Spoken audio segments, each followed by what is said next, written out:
Fortuner के बिना लड़की विदा की तो 1 हफ्ते में मार दूंगा। 7 फेरों के बाद बिना दुल्हन वापस लौटी। बारात हरियाणा के रेवाड़ी जिले के गांव लाला से नारनौल के गांव निजामपुर गई।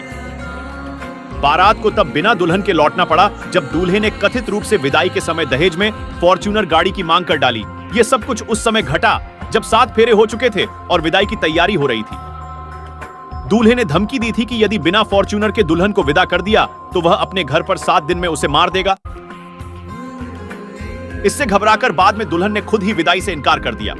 रविवार को 11 गांवों की हुई पंचायत में लड़की पक्ष को 65 लाख रुपए देने व जुर्माने के तौर पर 11 लाख रुपए गौशाला में देने का फैसला हुआ। गांव लाला के प्रदीप कुमार के बेटे मणि कुमार की शादी नारनौल के गांव निजामपुर की लड़की सुषमा से तय हुई थी। शनिवार को बारात निजामपुर गई थी। राजी खुशी के माहौल में रात को दूल्हा दुल्हन के 7 फेरे भी हो गए थे। मामले में उस समय नया मोड़ आ गया जब खाना खाते समय दूल्हे ने लड़की पक्ष से फॉर्च्यूनर गाड़ी की मांग कर दी। आरोप है कि इस दौरान दूल्हे ने कहा कि यदि फॉर्च्यूनर नहीं दी तो वह घर पर 7 दिनों में उसे मार देगा। दूल्हा बोला, गुस्से में कहा। इस बारे में जब लड़की पक्ष ने दूल्हे से बात की तो उसने कहा कि उसने जो भी कहा गुस्से में कह दिया। उसने केवल इतना कहा था कि यदि उसके पिता को कुछ हो जाए तो क्या वह उनकी सेवा और घर में बंधे पशुओं का कार्य करेगी। लड़की ने जब इनकार कर दिया तो उसने आवेश में आकर ऐसा बोल दिया था। इधर दुल्हन ने कहा कि खाना खाते समय मणि ने उससे पूछा उसने कितनी पढ़ाई की है। उसने कहा कि वह तो इंग्लिश मीडियम से पढ़ा और वह उससे कम पढ़ी लिखी है। वह यह शादी नहीं करेगा। पिता बोले, दहेज नहीं मांगा।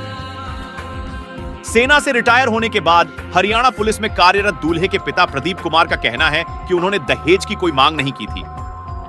लड़के ने गुस्से में कुछ बोल दिया होगा। वे लड़की को ले जाने के लिए तैयार हैं। लड़की के चाचा कमल भास्कर ने कहा कि बड़े ही चाव के साथ शादी संपन्न हुई थी।